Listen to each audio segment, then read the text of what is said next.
अस्सलाम वालेकुम नाज़रीन, मैं हूं आपका मेज़बान सैयद मुस्तफ़ा अब्बास और आप देख रहे हैं हमारा यूट्यूब चैनल 50 न्यूज़।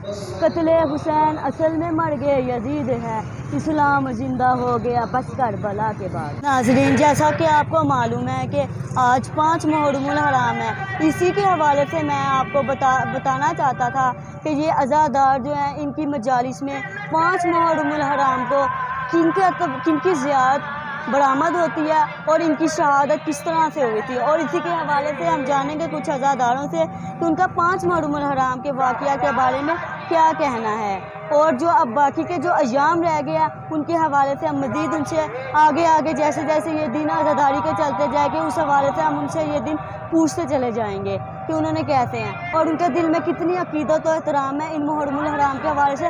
वो किस तरह से अपना घर बार छोड़ के मजलिस और जहाँ में आते हैं अपने मौला हुसैन अलैहिस्सलाम को पुरसा देने के लिए। मुझे बताएंगे आज 5 मुहर्रमुल हराम है, आपने ये ज़ियारतों की किस तरह से ज़ियारतों को आप तैयार करते हैं? जी, हम सबसे पहले बावज़ू होते हैं, उसके बाद हम अज़म पाक चढ़ाते हैं इन पे।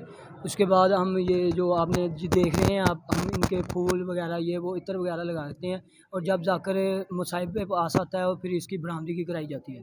जी बहुत शुक्रिया। जैसा कि आपने सुना इन भाई का कहना है हम पहले बावज़ू होते हैं। बावज़ू होने का मकसद यही होता है क्योंकि ये ज़ियारतें जो होती हैं वो पाक साफ़ होती हैं, इसलिए हमें अपना लिबास और अपने आप को पहले खुद पाक साफ़ रखना होता है। उसके बाद हम ज़ियारतों की तरफ आते हैं, फिर ज़ियारतें नंगे पाँव होकर तैयार करते हैं। उसके बाद जाके जब मुसाहिब पढ़ते हैं तो ज़ियारतों की बरामदगी करवाई जाती है। जी, मेरे साथ एक और रज़ादार मौजूद है, आए हम इनसे जानते हैं कि 5 मुहर्रमुल हराम को ये अपनी इमाम बारगाह में मजलिस का आगाज़ किस तरह से करते हैं और किनकी आज ज़ियारत बरामद हुई और ये ज़ियारत किनके नाम से मंसूब थी। जी अस्सलाम वालेकुम। बिस्मिल्लाहिर्रहमानिर्रहीम। जी, आज 5 मुहर्रम है और अय्याम मुहर्रम की 5वीं मजालस हुई है। सुबह 7 बजे शुरू होती है और 10 बजे तक होती है।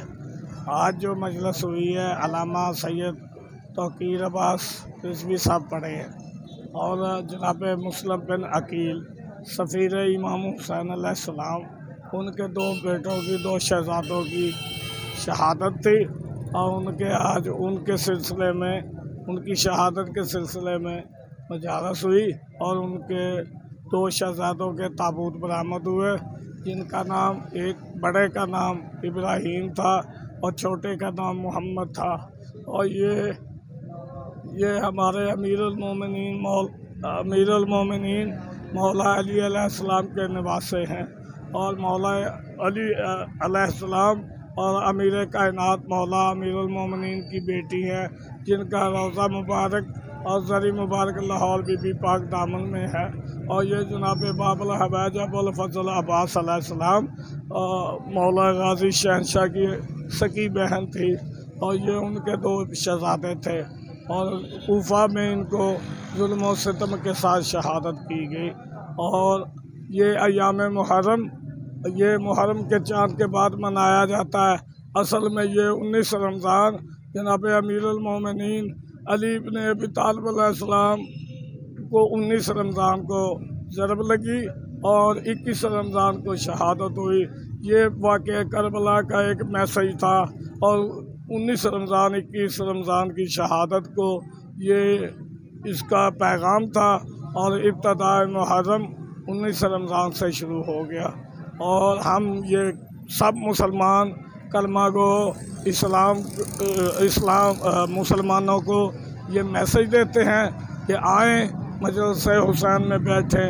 ज़रूरी नहीं कि आप गिरिया करें, ज़रूरी नहीं कि आप मातम करें, बस नवासा रसूल और नवासा रसूल मज़लूम इमाम हुसैन अलैहिस्सलाम की मजालस में आएँ, आप सुने कि कुरान और हदीस और तारीख़ के साथ क्या बयान किया जाता है और आप अपने आक़िबत और आखिरत संभाल लें।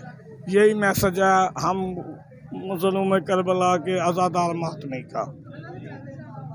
जी नाज़रीन, जैसा कि आपने सुना इन अज़ादार का ये कहना है कि आज 5 मुहर्रमुल हराम का दिन था। सुबह को जो शहादतें हुई सैयद तौकीर जाकिर सैयद सुबह को जो ज़ियारतें बरामद की गई वो ऑन वो मोहम्मद और इब्राहीम की ज़ियारतें थी, जो बीबी रुकैया सलामुल्लाह अलैहा के लख्ते जिगर थे, मुस्लिम बिन अकील के बेटे थे।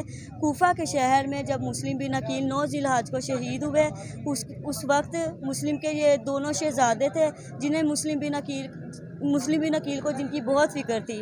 और कूफे में 9 ज़िलहज को जब मुस्लिम बिन अकील की शहादत हुई, उसके बाद ये दोनों शहज़ादे कूफे के शहर में दरबदर होते रहे और एक मोमना के घर में ले गए और एक मोमना के घर में तशरीफ़ फरमा गए।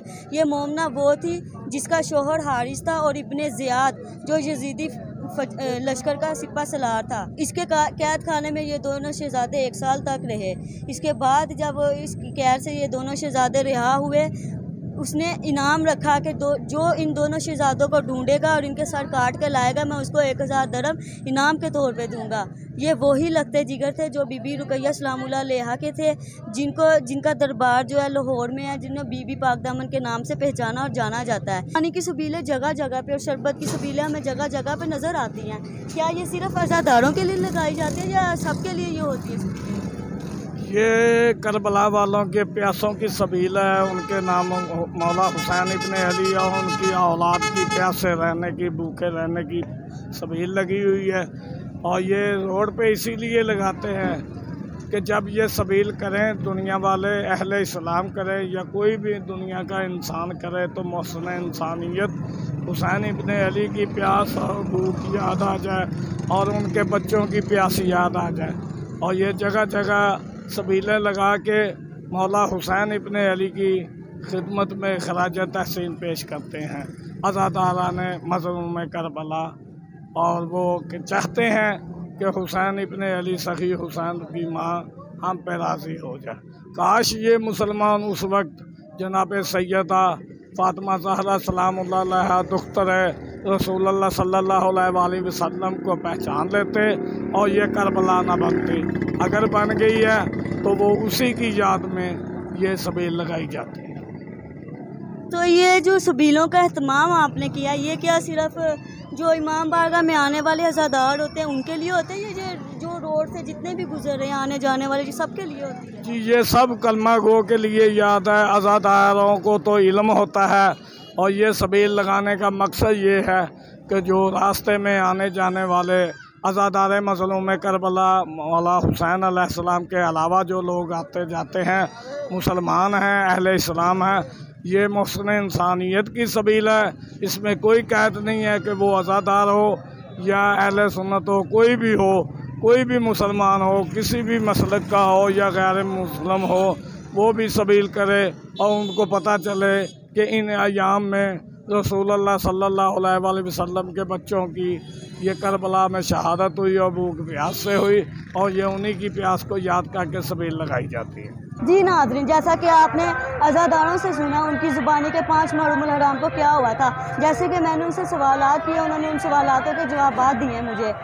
इसी तरह हम आगे जानेंगे कि कल 6 मुहर्रम को क्या होगा, उसकी ज़ियारत बरामद होगी और किस तरह से उनकी शहादत हुई और किस तरह से वो ज़ियारत की बरामदगी करवाते हैं। इस हवाले से हम मज़ीद जानेंगे और कल के दिन के हवाले से हम ये भी जानेंगे कि जो मन्नतें बढ़लाई जाती हैं वो किस तरह से मन्नतें मांगी जाती हैं और मन्नतें पूरी होने के बाद लोग किस तरह से अक़ीदत और एहतराम के साथ नजराने चढ़ाते हैं आके। इसके हवाले से हम जानेंगे और इसके अलावा कुछ और मज़ीद सवालात होंगे जिनके बारे में हम जानेंगे अज़ादारों से उनकी ज़ुबानी, ताकि आप तक हमारा बर वक्त मुहर्रमुल हराम के हवाले से मैसेज और पैगाम पहुँचता रहे। तरफ उठता है दिल, लफ्ज़ों में दोहराई नहीं जाती, ज़ुबान पर करबला की दास्तान लाई नहीं जाती।